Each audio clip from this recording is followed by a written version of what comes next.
Shabbat Shalom mais uma vez, estamos aqui em Belo Horizonte, na Har Zion, com você aqui, que veio se alegrar comigo no Shabbat, o dia que o Eterno criou, para que nós pudéssemos lembrar que Ele é o Deus Criador dos céus e da terra. O Shabbat, quem honra o Shabbat, quem aceita essa mitzvah, esse mandamento do Eterno, está testificando para si mesmo e para as pessoas ao seu redor, que você não é uma mera evolução bacteriana, microbiológica, você não é um mero fruto do acaso, você não está aqui apenas para viver 70, 80, 90, quem sabe 100 anos, você declara, ao santificar e celebrar esse dia ao Eterno, você está declarando e testemunhando que você foi criado à imagem e semelhança de um Deus que criou os céus e a terra e tudo que neles há. Esse é o Shabbat. Isso significa o Shabbat. E você criado à imagem e semelhança dele, você é único. Não há ninguém no universo como você. Não há ninguém no universo com o seu propósito, com a sua identidade, com o seu chamado, não há ninguém. Você é único, sua impressão digital é única, o seu espírito é único, você foi criado à imagem e semelhança de um Deus vivo e que não é só Deus, Ele é Pai. Ele é Pai. Isso o difere dos deuses das nações, dos falsos deuses. Eles são guerreiros, são poderosos, são pecadores, não é? Os deuses gregos se envolviam com mulheres, brigavam entre si. Não, não, não. O Deus único e verdadeiro é um Deus que é Pai. Ele cuida. Ele é de magnitude eterna e incompreensível, mas que ao mesmo tempo sonda o seu coração, sabe os seus pensamentos e os conhece. Gosta quando você conversa com Ele, dedica tempo a Ele, busca a sua sabedoria através da sua palavra, da sua Torá. Esse é o nosso Deus. Esse é o nosso Deus. Meus amados, nós estamos no decorrer da história de Shemot, Êxodo, como você conhece, e estamos entrando hoje no capítulo 13, verso 17, dê uma olhada aqui na tela comigo, capítulo 13, a Parashá Beshlach, até o capítulo 17, verso 16, temos Haftarah de Shoftim 4:4, ao capítulo 5:31, e Yohanan, João, porção da Brit Hadashah, no capítulo 6, versos 22 a 40. Bom, como você tem visto nas últimas parashiot, nós estamos no desfecho da saída do Egito, não é isso? Então nós tivemos na parashá passada as últimas pragas. Nós vemos que Faraó acaba liberando, então, depois da terrível e última praga, ele libera o povo, ele permite que o povo saia. E então Deus começa guiando o povo pelo caminho, mas não seria uma trajetória nada fácil. Como nós já começamos a ver aqui no capítulo 13, a partir do verso 17, os desafios começaram logo que o povo saiu do Egito. Então preste atenção, eu quero passar com você neste estudo, nós tentaremos encerrar dentro do horário, mas tem muita coisa. Sabe, tem muita coisa aqui que eu gostaria de compartilhar com você. Acompanhe aqui comigo, olha. Com o evento do Pessach, Páscoa, como nós chamamos, tem-se uma mudança dramática na forma como Deus se relaciona e interage com a humanidade. Preste atenção, eu não disse Israel, eu disse humanidade. Olhe para mim, o evento do Pessach, a saída, você pode me perguntar, como muitos hoje em dia têm dito, o que eu tenho a ver com a história de Israel? O que eu tenho a ver com Israel tendo saído do Egito? O que eu tenho a ver com as 10 pragas? Se você crê no Deus Criador dos céus e da terra, tem tudo a ver com você. Você só está aqui por causa dessa saída. A nossa fé, ela ganhou identidade, ela se fortificou, ela ganhou estruturas durante essa saída. Deus altera a forma como ele se relacionou com o homem a partir do Êxodo. Você sabia? é a Hag, é a festa judaica de maior importância, não só para Israel, como para as nações. Porque ela delimita, ela nos dá um caráter de identidade. Pessach fala de quem você é, quem você era, quem você é e para onde você vai. Isso é Pessach. É a primeira festa do calendário judaico. É a festa que delimita todas as outras. É a festa que mais referências tem sobre ela na Brit Hadashah. Ela é importantíssima, ela cunha a nossa identidade. A primeira coisa que o Eterno faz quando dá a ordem para os filhos de Israel saírem do Egito, sabe qual é? Há um mandamento. Quem sabe qual foi o primeiro mandamento que Deus deu lá para os filhos de Israel, às vésperas lá da saída do Egito? Qual foi o primeiro mandamento?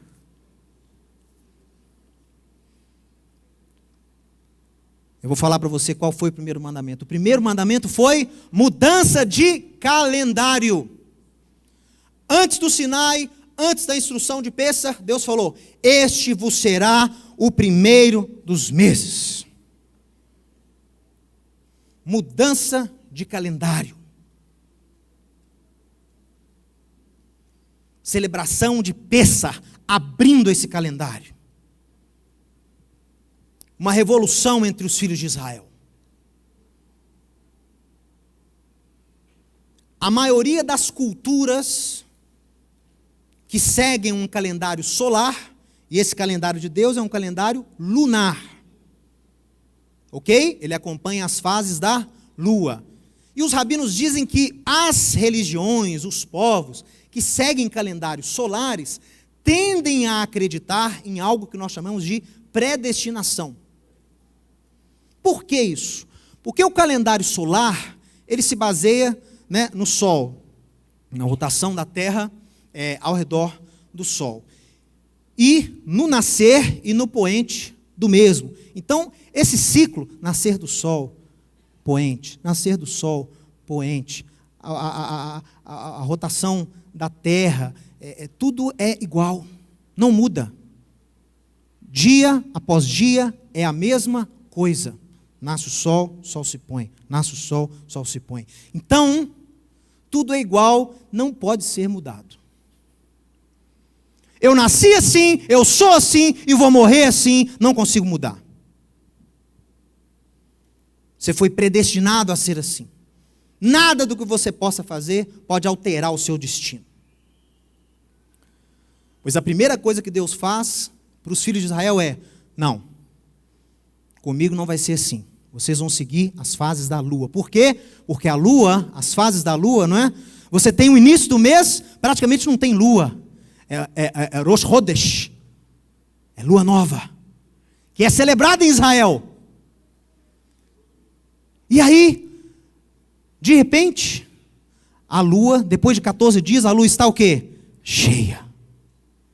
E depois ela começa a se tornar nova de novo, minguante de novo. Então a lua está sempre em mudanças. O mês lunar, ele é um mês caracterizado por mudanças.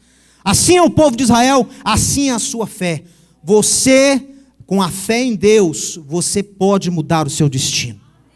Não só o seu, você pode mudar o destino da humanidade. A sua fé é uma fé dinâmica, é uma fé de novidade de boas obras, é uma fé em que você caminha, em que você transforma vidas, em que você implanta o reino de Deus, em que você transforma a sua realidade, de acordo com o poder da palavra do Eterno. Primeiro mandamento: mude o calendário, mude a forma de pensar. Você foi feito, criado à imagem e semelhança de Deus. Não aceite ser dominado pela sua natureza. Não aceite ser dominado pela sua yetzer hará, pela sua tendência a fazer o mal. E isso nós herdamos. A queda de Adão fez essa transformação dentro da natureza humana. Nós não nascemos com o pecado, mas nós nascemos com uma inclinação ao pecado que é manifesta desde cedo nas nossas vidas. E se não tivermos o Espírito de Deus em nós para trazer equilíbrio a isso, nós somos dominados por essa tendência carnal. É o que o Rabino Shaul chama de a carne. Inclinação à carne. O que é o sujeito inclinado à carne? É o sujeito que é dominado pelas suas inclinações carnais, pela sua natureza. É interessante que no hebraico a palavra justo, como que é justo em hebraico? Alguém sabe? Tzadik. O substantivo justiça, tzedek, que significa o quê? Literalmente, retidão. O sujeito que é reto, ele anda no caminho de Deus de forma reta, direta.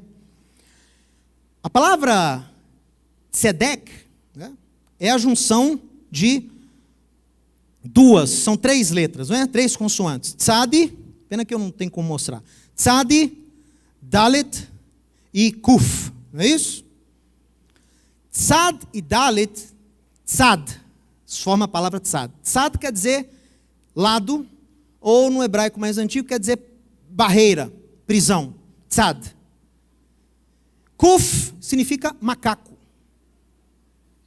Os meninos assistiam lá em Israel, Kofi Shimon, macaco Simão.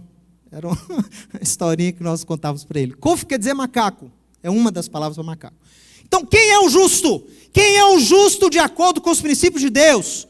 Tzad, Dalet, Kuf. Quem é o tzedek? Quem é o tzadik? É aquele que tzad et kuf. É aquele que aprisiona a sua natureza. Tzad, Dalet, Kuf.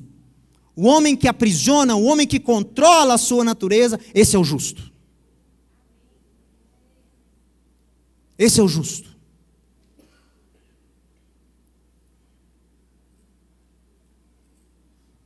Deus causa uma revolução na mente dos hebreus. A saída do Egito foi só a primeira parte. O mais difícil ainda estava por ocorrer. Porque eles precisavam de uma mudança interna, uma mudança de pensamento. O faraó foi mestre em destruir toda a autoestima do judeu, todo o senso de liberdade do judeu.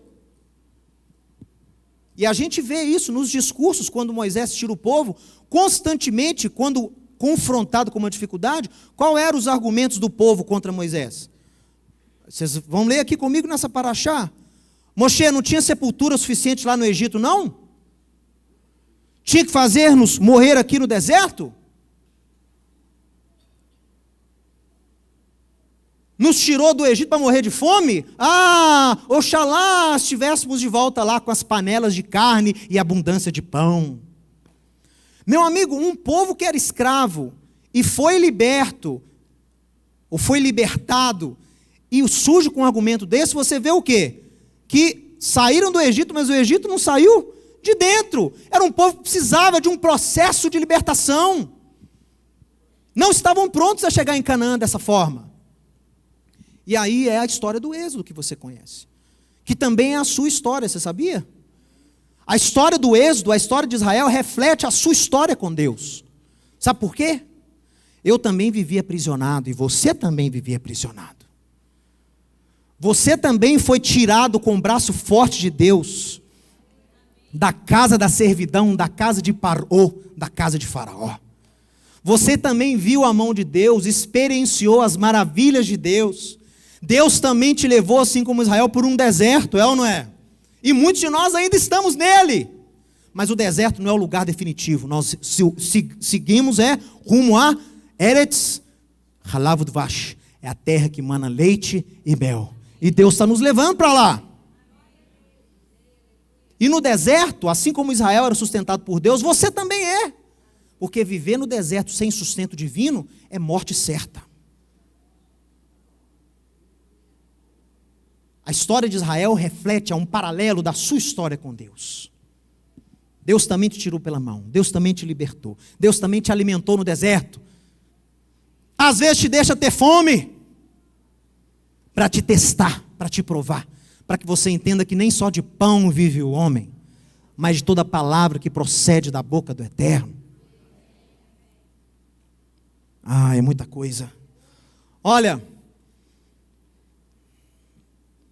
A formação da identidade de Israel como nação tem início como sendo uma nação representante do reino de Deus.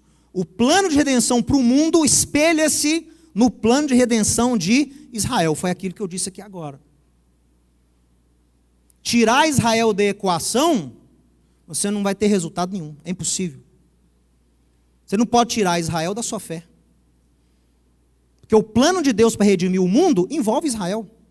Envolve o povo judeu, envolve as profecias.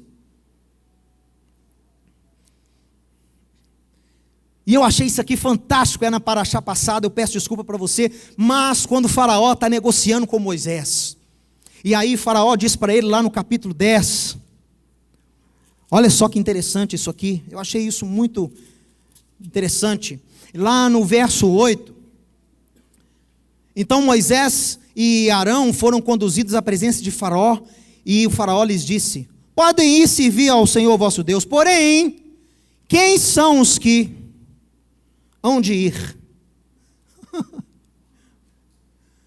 Olha que interessante. Olha aqui. O mundo religioso, das religiões, da época e até os dias de hoje, você tinha representantes, pessoas especializadas em se comunicar com esses deuses, não é? Eram os sacerdotes antigos, os médiuns, os especialistas lá da época.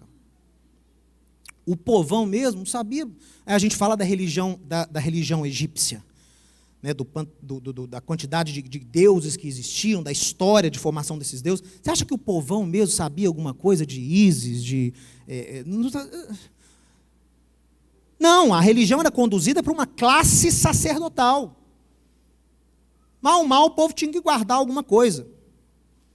Mas uma classe sacerdotal era aquela que era responsável pela religião, por entender esse Deus.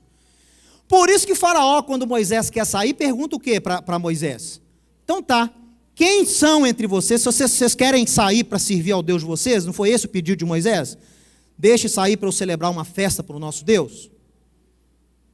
Se é para servir, então tudo bem, eu deixo. Me fale quem são os responsáveis dentre o povo que lidam com religião, que lidam com entender esse Deus, que conversam com esse Deus. Olha a resposta. Respondeu-lhe Moisés: havemos de ir com os nossos jovens, com os nossos velhos, com os nossos filhos, com as nossas filhas, com os nossos rebanhos, com os nossos gados, por quê? Porque temos de ir, Faraó. Ki Hag Adonai Lanu. Olha aqui, ó. Ki Hag Adonai Lanu.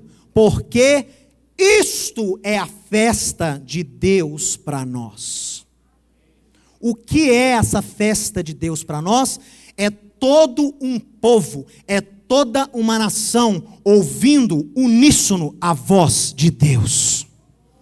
É todo um povo vendo as maravilhas de Deus. É todo um povo se relacionando com Deus. Não mais uma classe sacerdotal. Eu sei que até mesmo em Israel você tinha os levitas e os sacerdotes. Mas todo o povo vê, todo o povo é exigido de todo o povo guardar os mandamentos de Deus. É exigido de todo o povo estudar os mandamentos de Deus. E não só o sacerdote, e não só o profeta, e não só o rei. Todo o povo individualmente tem que se relacionar com Deus de forma única, individual. Essa foi a grande revolução no mundo. Meu amigo, preste atenção, até o Êxodo, até Moshe, como é que Deus se relacionava com o mundo? Através de pessoas. Você tinha a linhagem escolhida por Deus, uma linhagem de filhos de Deus, ou representantes de Deus, que é a linhagem de Sete,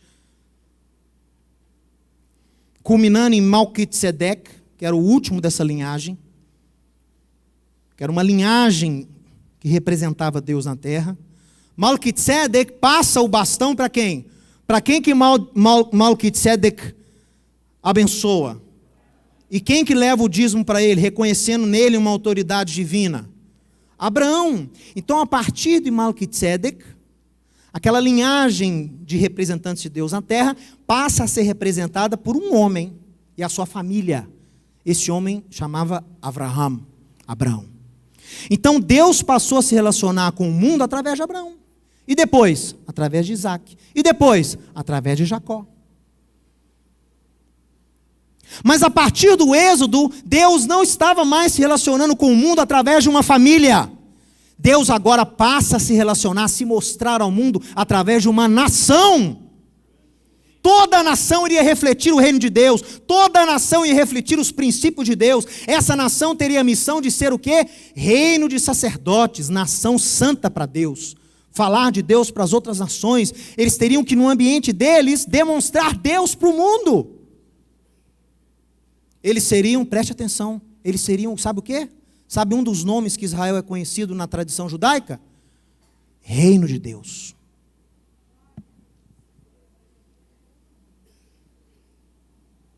Reino de Deus. Ah, Mateus, aí você forçou a barra um pouquinho. Ah, é? Por que você acha que os discípulos, lá em Atos capítulo 1, viram para Yeshua e falam assim: mestre, será agora que restaurarás o reino a Israel?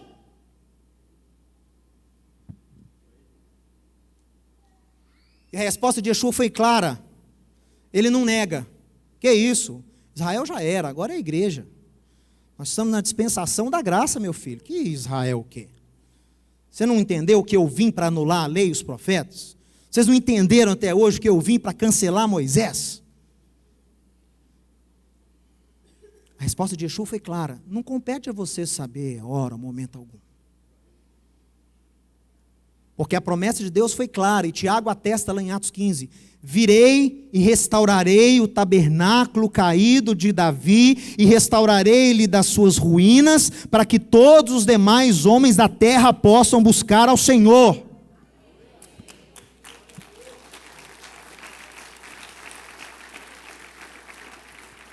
Tire Israel da equação da sua fé, e você cairá numa fé morta.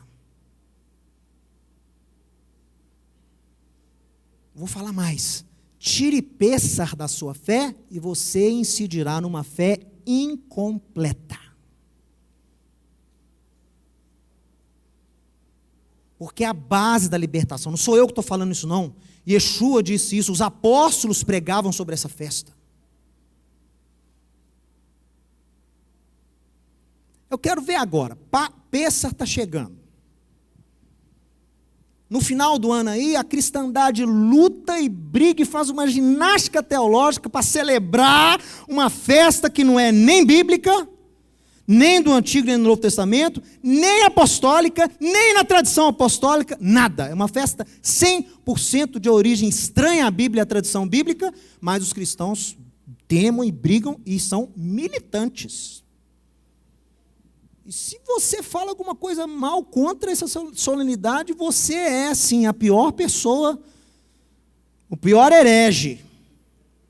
Ótimo. Festas que a Bíblia não mandou que fosse celebrar, vocês estão brigando para celebrar. Agora eu quero ver uma festa que a Torá ordena celebrar, que o apóstolo Paulo ordena celebrar no Novo Testamento, em 1 Coríntios 5:8. Agora eu quero ver todo mundo celebrando. Agora eu quero ver tão preocupados em agradar a Deus, então cumpram a palavra de Deus. Quero ver as famílias celebrando Pêssar no 14º dia de Nissan. Quero ver. Quero ver os cristãos militando para cumprir a palavra de Deus, para cumprir o mandamento bíblico, para cumprir o mandamento apostólico, para cumprir a tradição apostólica. Isso era tradição, pessoal. Foi só no ano 341 que o Papa anula a celebração de Pêssar na igreja. Leia os depoimentos dos primeiros pais da igreja, dos sérios, né? Porque tinha muito picareta. Mas leia dos sérios, gente que deu a vida para obedecer a palavra apostólica. Leia o testemunho de Polícrates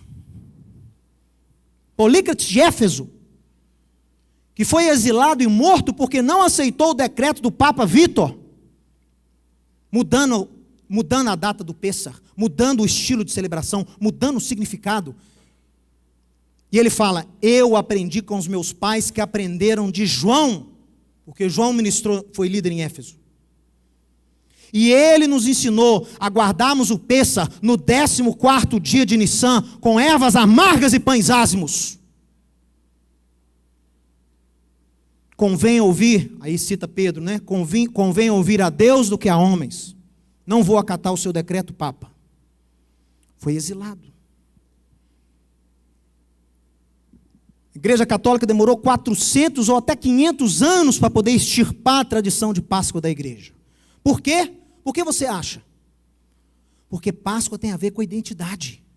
E qual é a identidade bíblica do servo de Deus lavado em Yeshua HaMashiach? Enxertado em Israel, coparticipante com os judeus, membro do mesmo povo de Deus com os judeus. Essa é a identidade bíblica do verdadeiro cristão. Então, como tinha que tirar Israel da jogada, o que fizeram com a principal festa que mostra Israel? Tira. Ah, mas não pode tirar, que é uma festa instituída pelos apóstolos. Ah, então vamos mudar o significado. Vamos celebrar nela. Roma era mestre nisso. A festa principal, festa lá do império, do nascimento do Deus Sol.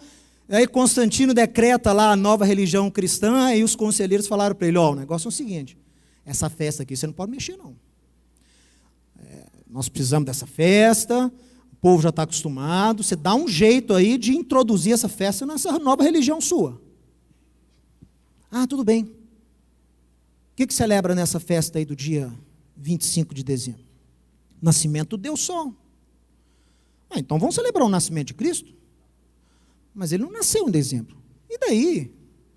O povo não precisa saber que ele não nasceu em dezembro. O povo segue ordem. Manda celebrar. E o povo está celebrando até hoje. E aí pegam Pêssar, Páscoa, mandam um decreto totalmente antibíblico para proibir a igreja de celebrar, porque celebrava. E o que fizeram? Aí os cristãos que falaram com ele, a gente não pode mexer nessa festa, porque é uma instituição apostólica. O que fizeram? Tudo bem, muda só o quê? Muda o significado. Mexe com esse negócio de Israel, celebrar a saída do Egito, celebrar a libertação. Não. Vamos celebrar a ressurreição de Cristo. Olha aí que mais bonito. É muito mais bonito que o negócio de Israel, saindo do Egito, Êxodo, Mar Vermelho. Não. Vamos celebrar a ressurreição. Mas não foi ordenado celebrar a ressurreição. Pêssar celebra a morte e a libertação. Ressurreição era outra festa, né? Primícias, Picurim em hebraico. E aí está aí do jeito que está hoje. Quero ver se daqui um mês vão celebrar como a Bíblia prescreve, como o Novo Testamento prescreve. Pessoal, Pêssar nos ensina não apenas sobre liberdade, mas celebra a identidade do povo de Deus. Você precisa de Pêssar. Vou te mostrar por quê, nesses minutos que me faltam aqui. Grande parte da ideia de salvação e redenção do Novo Testamento, porque o judeu, pelo menos a maioria dos judeus, conhecem o plano de redenção de Deus através dos profetas da Torá. Mesmo o judeu que não crê em Yeshua, ele tem uma ideia, se ele estuda, ele tem uma ideia daquilo que Deus tem para o final dos tempos. Mas o cristão recebeu a fé de Israel, a fé no Messias de Israel, no Deus de Israel, e ele teve que ser educado com uma bagagem do Antigo Testamento. Quando Paulo apregoava para não-judeus, Paulo nunca começava o seu discurso com Cristo. Por quê? Porque ele não valorizava Cristo? De forma alguma. Porque para os gentios entenderem quem é Cristo, ele tinha que começar de onde? De Abraão. Porque senão você vai introduzir mais um Deus. O sujeito já tinha 30, você vai introduzir mais um. Não, tem que começar lá de Abraão, lá de Adão. E pá, Yeshua. Aí o sujeito entende, aí a fé dele está contextualizada, ele sabe quem é Yeshua, ele sabe por que Yeshua teve que vir, ele sabe o que Yeshua estava para cumprir, o que cumpriu e vai cumprir. Então, Pêssar é uma festa didática. Você lê em Êxodo 12 que é uma festa para que o pai pudesse ensinar para o filho. e para que você pudesse também aprender com ela, porque a ideia de redenção do Novo Testamento está baseada nos eventos de Pessa. Olha aqui comigo. Compreender a festa de Pessa é importante não só para a identidade do judeu, mas para a identidade daqueles que não são judeus, mas foram o quê? Aproximados a Israel. O apóstolo Paulo, no Efésios, no capítulo 2, fala que você foi aproximado à comunidade de Israel. Você, Gálatas 3, foi feito filho de Abraão segundo a fé. Ah, eu sou judeu? Não. Mas você é povo de Deus. Você é povo de Deus com os judeus. Olha aqui. Um grande esforço foi feito para arrancar Pêssar e os seus conceitos do seio da igreja. Nós vamos falar, talvez sábado que venha no outro eu fale só sobre isso. Eu só estou dando uma dica para você hoje. Pêssar foi a primeira festa a ser eliminada da tradição eclesiástica, justamente por vincular a história da libertação em Yeshua com a história de libertação de Israel do Egito. Foi lá em Antioquia, em 341, que foi banida a celebração de Pêssar judaica da igreja. Olha para você ver como é que Páscoa está envolvida com os eventos da sua fé. Mateus, eu não sou judeu, mas preste atenção. Yeshua fugiu para o Egito, não fugiu? Jacó não foi com seus filhos para o Egito também? Os primogênitos morreram lá no Egito? Sim. Herodes tentou fazer a mesma coisa nos dias do nascimento de Yeshua? E para onde foi Yeshua? Para o Egito. Quantos anos Israel ficou no deserto? Quantos dias Yeshua ficou no deserto? Yeshua é o quê? Espera aí. Cordeiro não é um corbã que tira pecado.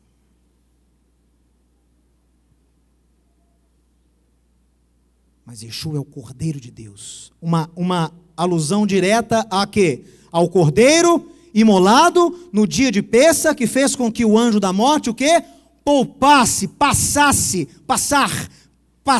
pelas casas dos hebreus e não trouxesse morte. Olha, Yeshua é o nosso Pêssar. Como é que Paulo poderia ensinar para uma comunidade de não-judeus, partindo desse ponto? Pessoal, Yeshua é o nosso Pêssar. Se as pessoas não soubessem o que era Pêssar, você acha que alguém ia entender o ensino do apóstolo? Hein? Então é claro que o conceito de Pêssar, que a celebração de Pêssar, era presente nas comunidades de não-judeus, mas discípulos de Yeshua. Por isso que Paulo usa de terminologia judaica, porque naquela época as pessoas, mesmo não judias, sabiam que era Pêssar, celebravam Pêssar. Por isso que Paulo pode falar, Yeshua é o nosso Pêssar. Olha aqui, tire o fermento do seu coração. Vamos agradar a Deus com os asmos da bondade e da sinceridade. Como é que o Corinto lá ia saber que é asmo da bondade e da sinceridade? Como é que ele ia entender a analogia se ele já não fosse familiarizado com os elementos? Você era escravo do pecado, foi também o quê? Liberto para Deus. Olha, Israel mais as nações entrando na aliança com Deus. Olha aí. Saiu do Egito quem com Israel? Paraxá passada. Multidão de povos saiu com Israel do Egito. Uma multidão de povos. É a aliança que Deus estava fazendo com Israel e também com as nações. E o que Yeshua faz? Yeshua faz o quê? Ele também alarga as fronteiras de Israel para incluir as nações. As pragas do Apocalipse são paralelas às... Pessoal, você ainda não viu Páscoa conectada à sua fé? Olha aqui. Lá no final de tudo, em Apocalipse 15, o que você vai cantar lá diante da presença de Deus? Eu vou cantar a canção de Moisés. Espera aí. A canção de Moisés? Isso é coisa de judeu. Então lá no final de tudo você vai estar cantando uma canção judaica? É. Ah, mas vou estar também cantando a canção do Cordeiro. E de onde você acha que veio essa canção do Cordeiro? Você acha que uma é antiga e a outra é nova? As duas são judaicas. Está num livro chamado Ben Sirá, em hebraico. João conhecia a canção do Cordeiro. Uma canção judaica, assim como a canção de Moisés, que é a paraxá de hoje. Qual é o cântico de Moisés? Não é aquele no final, não. Esse é um cântico bom, né? Esse é um cântico de louvor. É esse que você vai cantar.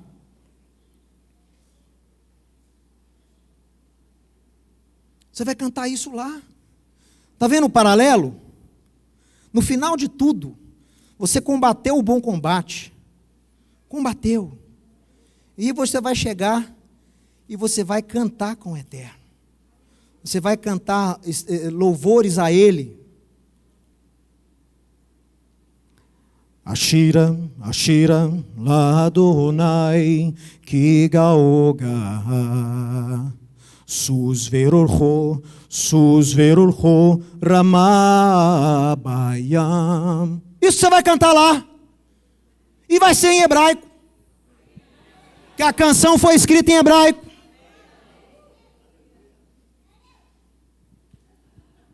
Cantarei, aqui ó. Ashira, Ladonai, Ki Gaogaa, Susverorvo, Ramabayam. Cantarei ao Eterno, porque triunfou gloriosamente, lançou no mar o cavalo e o seu cavaleiro. Você vai cantar isso. E quando essa canção foi dada, diz aqui que então entoou Moisés, capítulo 15, verso 1 de Êxodo. E os filhos de Israel este cântico, ou seja, Moisés cantava as estrofes e o povo cantava o coro. Qual era o coro? Esse que eu acabei de cantar. E aí Moisés cantava as estrofes. E aí depois Miriam surgiu com o povo dançando, cantando o quê? O coro. Ashira Ladonai, Kigaoga.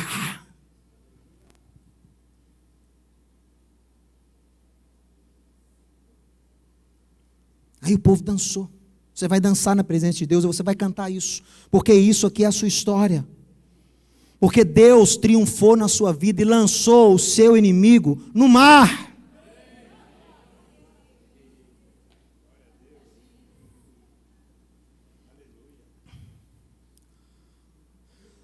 Olha lá, os egípcios são julgados ao mar, não é?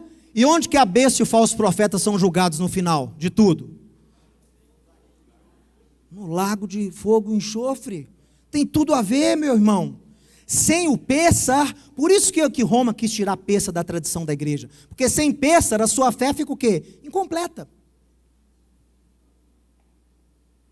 Tem que saber, tem que entender, tem que voltar, tem que restaurar essa tradição bíblica entre os servos de Deus. Pêssar. Aí o povo sai do Egito. E depois de um tempinho, chega a notícia para Faraó. Qual foi a notícia que chegou para Faraó? Eu sei que você está... tem novela que passa isso. Tem filme agora que todo mundo tem que ver.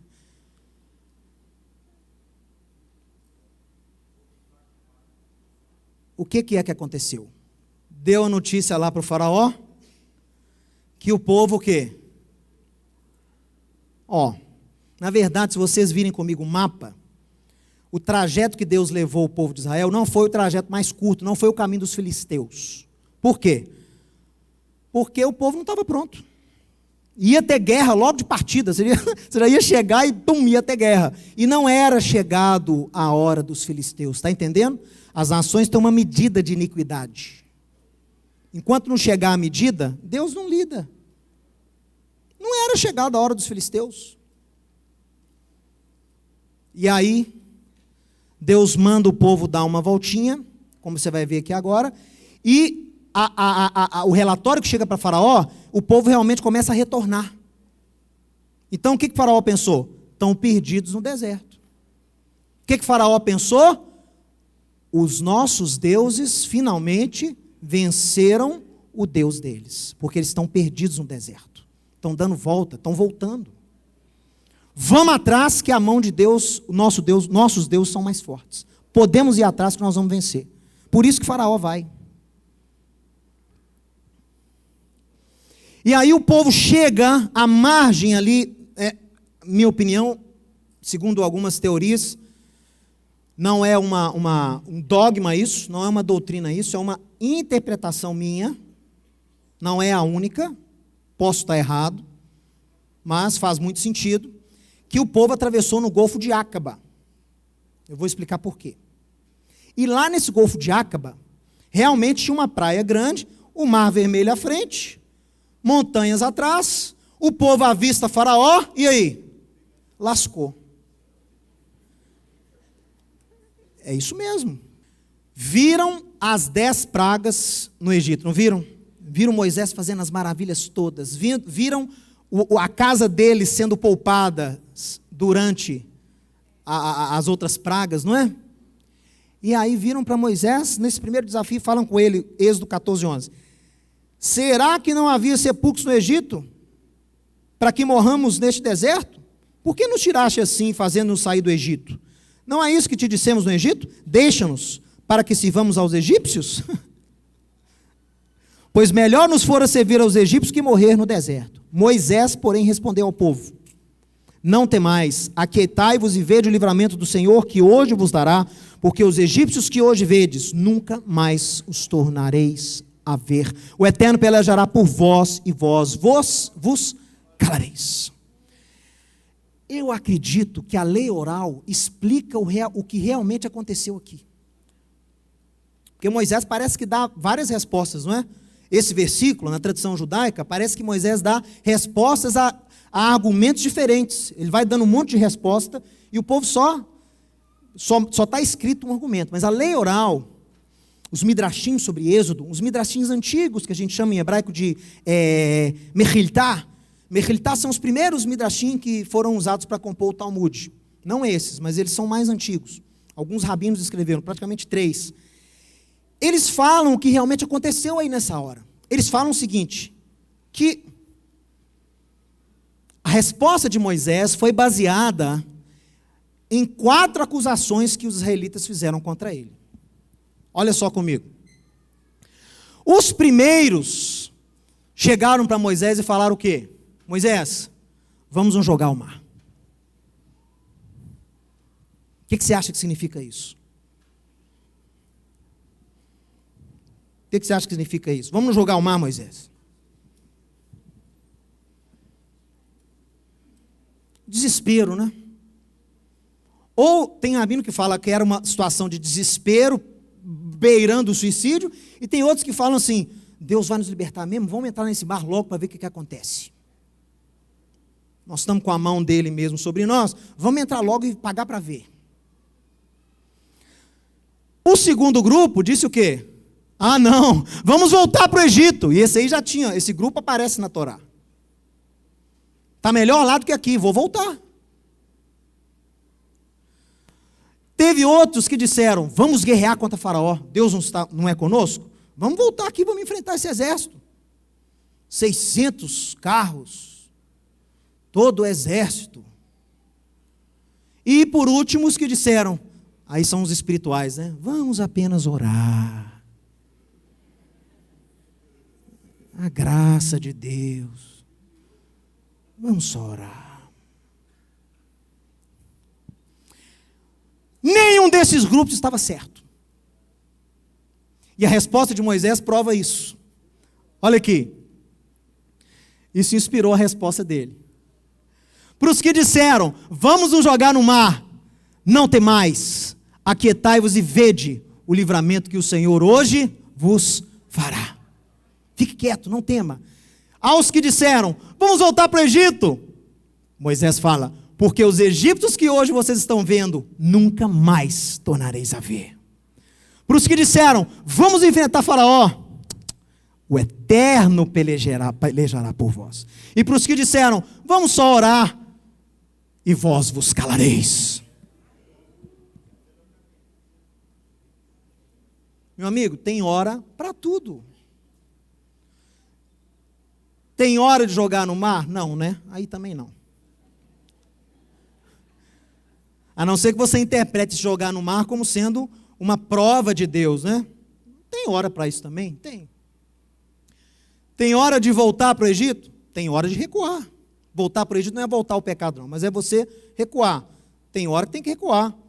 Meu amigo, desceram Paulo até na cesta lá em Antioquia, para ele não morrer. Paulo fingiu de morto, para não levar a pior. Tem hora para tudo.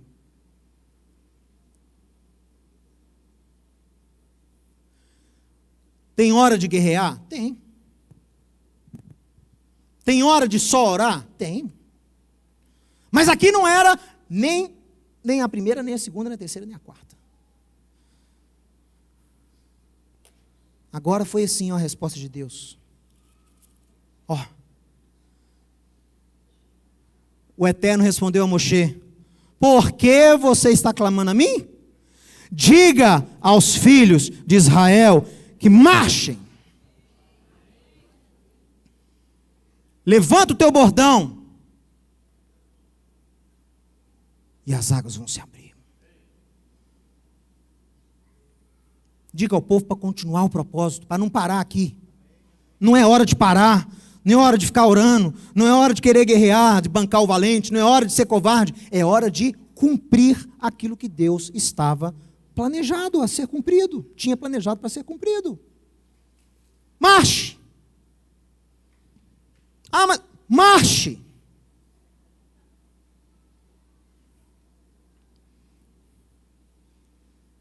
Olha aí, ó. Aqui é o delta do Nilo. Aqui era a terra de Goshen, Gozen. E Israel está aqui, ó. Aqui é o Mar Vermelho. Há várias teorias por onde o povo passou, porque as cidades que são mencionadas na Torá não existem mais. A teoria mais comum é que o povo de Israel saiu daqui, atravessou o mar mais ou menos aqui, desceram, chegaram até o Sinai. O Sinai está aqui, ó, segundo essa tradição. Uma outra teoria diz que eles saíram daqui e vieram direto em linha reta até aqui. Quanto tempo isso aqui mais ou menos? 15 dias de caminhada. 15, 13 dias de caminhada. Até essa pontinha aqui chamado Nauíba. Essa teoria, aí eles atravessaram aqui e o Monte Sinai seria aqui, que é na Arábia. Que lugar que é esse aqui na Bíblia? Horebe e a terra de Midian. Tá? Aqui era o Monte Horebe e Midian. Mas enfim, independente disso, olha que interessante. Naquela pontinha que eu mostrei, que é o que está aqui em verde, ó. Essa bola verde seria o local da travessia, o local em amarelo seria o Monte Sinai, o Monte Horebe, que faz parte hoje da Arábia Saudita. E está fechado. O governo saudita cercou a área militarmente, não deixa ninguém entrar. Esse seria o caminho segundo a teoria de Ronald Wyatt, que esse meio que Indiana Jones, foi esse camarada que inspirou o Spielberg a escrever o personagem Indiana Jones. Ele existiu mesmo, tá? Ele era aquele estilo mesmo. Bem aventureiro, bem assim, meio pouco convencional. Ele chamava Ronald Wyatt e ele visitou esses locais, teceu essa teoria, e esta é a travessia que ele propõe. Olha aqui, ó. E aqui é Midian, e aqui seria o Monte Sinai. Está vendo esse pedacinho aqui onde está com a seta? Aqui foi a travessia, segundo ele. Sabe como que esse local é chamado pelos árabes hoje? Nuyaiba al-Muzaina, águas abertas de Moisés. O árabe nem crê no Êxodo. Desculpa, muçulmano. Mas eles chamam esse local aqui, essa pontinha aqui, de Nuyaiba al-Muzaina, águas abertas de Moisés. Aquela pontinha que vocês estão vendo aqui em branco, ó, é essa praia aqui, que chama Nuíba. É a única praia do Mar Vermelho com capacidade para 2 milhões de pessoas. Está vendo que é montanha? Olha o caminhozinho saindo das montanhas. Ó. Não tem volta. E aqui é uma visão da topografia daquele local de travessia. Aqui é a Arábia Saudita, aqui é o Egito. Olha que interessante, pessoal. Exatamente onde tem aquela praia, aquela pontinha, a profundidade é só de 100 metros. Desse lado aqui é de 1.700 metros de profundidade. Desse lado aqui é de 900 metros de profundidade. Então você imagina um povo atravessando, descer 1 quilômetro para depois atravessar e subir 1 quilômetro. Nesse pedacinho aqui é só 100 metros de profundidade. E olha, 900 metros de largura, 18 quilômetros de extensão, Lagoa da Pampulha. Em quanto tempo você faz essa caminhada aí? Se for bem devagar, umas 3 ou 4 horas, né? Se você for num ritmo, se for mais lento, 6 horas. Tem alguns detalhes que eu não vou mostrar aqui, porque não é o objetivo. Teve expedições aqui submarinas. Hoje o governo saudita e egípcio já proibiu. Mas eles fotografaram. Acharam esqueletos, fósseis, esqueletos humanos, pedaços de carro egípcio. Acharam um monte de coisa. Eu não sei se isso é verdade, não sei se não é, mas foi encontrado. E há uma torre aqui, ó, do lado egípcio. Esse Ronald Wild tirou foto de um pilar, que a tradição árabe atesta que foi um pilar que Salomão construiu para celebrar a travessia. Hoje os egípcios já destruíram, ele não existe. Mas nos anos 80 ainda tinha esse pilar, ele ficava desse lado aqui, ó. Era um pilar. Diz a tradição que seria a inspiração de Salomão para os 2 pilares lá do templo. Eles não tinham até nomes, né, as 2 colunas, que eram uma representação das colunas de saída e chegada. Interessante, é só uma tradição, não estou falando que isso é verdade. Isso aqui é muito interessante. E a Torá fala que nessa travessia do mar, eles chegaram lá de noite, aí o anjo de Deus que estava à frente foi atrás e criou ali uma coluna de nuvem e fogo entre o acampamento dos israelitas e entre os egípcios. Então impediu que os egípcios avançassem contra os israelitas. E ela trouxe escuridão aqui para esse lado e claridade para esse. Interessante. E aí soprou um vento aquela noite inteira, Êxodo 14, 21. Soprou um vento aquela noite inteira e fez retirar-se o mar. Veio um vento do Oriente e fez retirar-se o mar, que se tornou terra seca, e as águas foram divididas. Verso 22. E os filhos de Israel entraram pelo meio do mar seco, por isso que teve que soprar para secar a areia, porque senão o quê? Ia atolar tudo. E as águas lhe foram qual romá, em hebraico. Romá é muro, de um lado e de outro. Qual era a altura desse muro, de acordo com a profundidade aqui? 100 metros. Muros de água de 100 metros de cada lado. E a Torá fala, como esse texto fala que foi muro de um lado e muro de outro, que a passagem foi individual. Olha isso. A revelação de Deus naquele momento seria individual. 3 milhões saíram, mas cada um teria a sua própria experiência com Deus.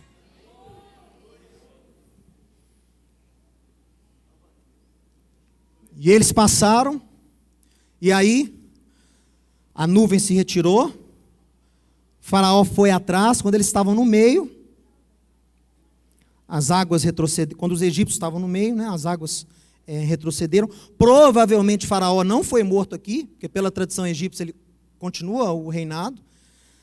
Há teorias que isso aqui ocorreu no século XIII, outros que ocorreu no século XV, antes de Cristo. Tá? Eu sou mais favorável com o século XV, mais ou menos, antes de Cristo. Talvez seria Ramsés, esse irmão de Moisés, a gente não sabe. Tá? Há um filme, na verdade é um desenho animado que foi produzido, não é da Disney não, um desenho que foi produzido chamado Príncipe do Egito, que é muito bom essa interpretação que fizeram do Êxodo, muito melhor do que o filme que está passando aí. Assiste esse desenho chamado Príncipe do Egito, que aí é muito mais fiel ao que realmente aconteceu. E a experiência, pessoal, foi o quê? A experiência foi individual. A experiência foi individual. Então, o que eu quero terminar hoje aqui com você? Por que Páscoa é importante? Não é só para você lembrar de onde você veio, não é só para você lembrar de onde você faz parte. Porque Páscoa celebra que você é o quê? Você faz parte do povo de Deus. Páscoa deixa viva a memória da sua redenção. Você celebra todo ano o aniversário da sua redenção. Todo ano. Mateus, eu não lembro o dia certo que foi. Então celebra a Páscoa. E nesse dia você vai falar: Deus, eu estou celebrando hoje ao agradecimento porque eu era escravo e hoje eu sou liberto. Eu estava nas trevas e hoje eu estou na luz. Eu estava em grilhões e agora eu estou livre. Obrigado. Eu sei de onde vim, por isso que eu dou valor onde estou. Quem não sabe de onde veio, não sabe onde está e muito menos para onde está indo.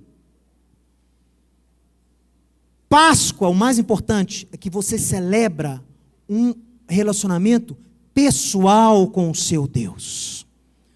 Meu amigo, Deus se revela assim à nação, mas esse relacionamento, essa revelação é afunilada ao pessoal, ao individual.